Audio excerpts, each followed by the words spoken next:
TDP పరిస్థితి చక్కదిద్దలేనంత దిగజారిందంటూ మంత్రి Savitha statement ఇక్కడ హైలైట్ చేశారు. పేకాటాడుతూ దొరికిపోయి పార్టీకి తలవంపులు తెచ్చారు. చాలా అవమానకర ఘటన, ప్రజల్లో తీవ్ర వ్యతిరేకత తెచ్చింది.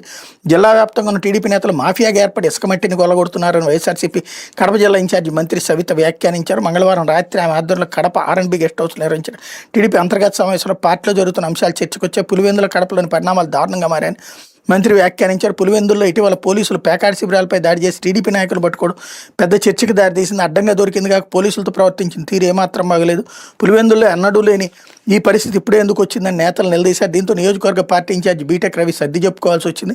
కడప నియోజకవర్గంలో ఇటీవల ఘటన సమావేశంలో మరింత మంట పుట్టించే సీసీ కెమెరాల ఏర్పాటు కోసం బలవంతంగా వసూలు చేయడం ఏంటని ఎమ్మెల్యే మాధవిరెడ్డి, పార్టీ జిల్లా మాజీ అధ్యక్షుడు శ్రీనివాసులు రెడ్డిని మంత్రి సవిత నిలదీశారు. మీడియాలో విస్తృతంగా వచ్చిన ఎందుకు అడ్డుకట్టవేయలేదని ప్రశ్నించే దీనిపై ఎమ్మెల్యే శ్రీనివాసులు రెడ్డి కప్పిపుచ్చేందుకు ప్రయత్నం చేశారు. ఇదే అంశానికి సంబంధించి కడప నగర మైనార్టీ నాయకులు జిలానీ భాష మనస్తాపంతో బ్రెయిన్ స్ట్రోక్ గురై చికిత్స పొందుతున్న వైనంపై మంత్రి ఆరాధీశారు. ఆయన తీవ్ర అనారోగ్యానికి గురవడంపై ప్రముఖంగా చర్చించారు. ఇది ఏమాత్రం మంచి పద్ధతి కాదని మంత్రి మందలించారు.